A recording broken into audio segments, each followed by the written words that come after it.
Retour sur le plateau du live de TV Finance. Nous sommes avec Éric Seban, trader et coach chez Perceval Finance pour la chronique Chronodax. Éric Seban, bonjour, merci d'être avec nous.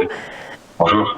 Alors, le DAX a plutôt fait une bonne année, il reste quelques jours encore. Quelle est votre lecture du DAX ? Pour l'instant, je dirais que j'ai pas tellement changé ma lecture de la semaine dernière, puisque en définitive tout se déroule à peu près comme anticipé. Je vous dis, nous sommes actuellement sur le même niveau de prix auquel nous étions la semaine dernière quand nous parlions, et je vous disais, bon, la probabilité qu'on casse 13 460 est assez forte. On va sans doute le faire. L'objectif théorique suivant, c'est 13 700, et ce serait, si on finissait sur ce niveau-là, un plus haut historique. Alors en clôture, évidemment. Bon, l'objectif a été atteint, 13 400 a été cassé en la journée, l'objectif a été atteint, c'était jeudi dernier. Et puis je vous disais aussi, le relais au-dessus de 13 700, je fais l'impasse parce que c'est pas le moment, en tout cas pour les pourvoyeurs de volume, ceux qui pourraient nous apporter le relais, le carburant pour aller au-delà. C'est pas le moment de l'année pour intervenir et pour prendre des initiatives. Et donc je pense pas que le DAX va aller au-delà.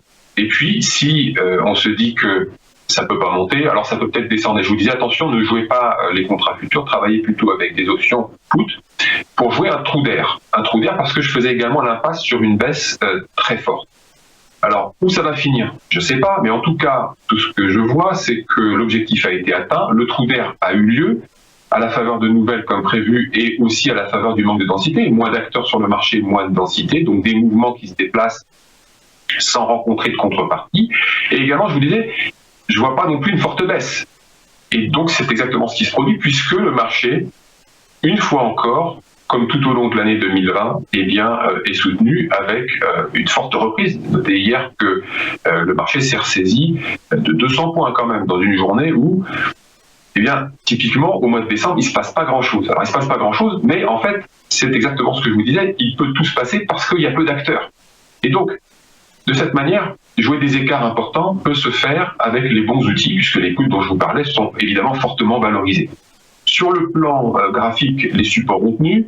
Sur le plan graphique, toujours, les résistances ont fait leur travail.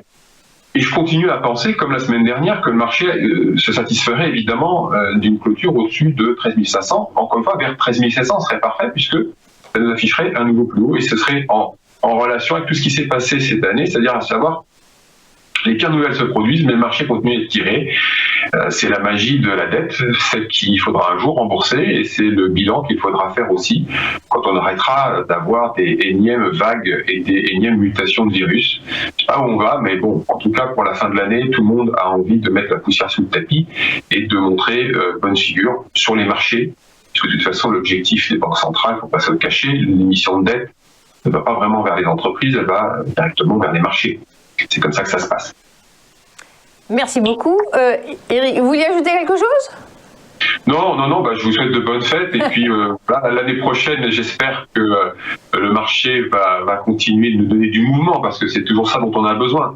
Après, on peut philosopher sur l'ensemble, mais voilà, le marché bouge. Si on a des bonnes stratégies, si on a des bonnes connaissances, on peut très bien s'en sortir. Ce qu'il faut, c'est apprendre comment ça fonctionne. Voilà, c'est le maître mot. Si vous avez un truc à faire en 2021, apprenez comment ça fonctionne, ça va beaucoup vous aider. Merci Éric, et c'est vrai que vous êtes un excellent professeur pour comprendre mieux ce qui se passe sur les marchés. Très bonne fête à vous aussi. Le live de TV Finance n'est pas fini, on se retrouve pour les Market Movers. Restez avec nous.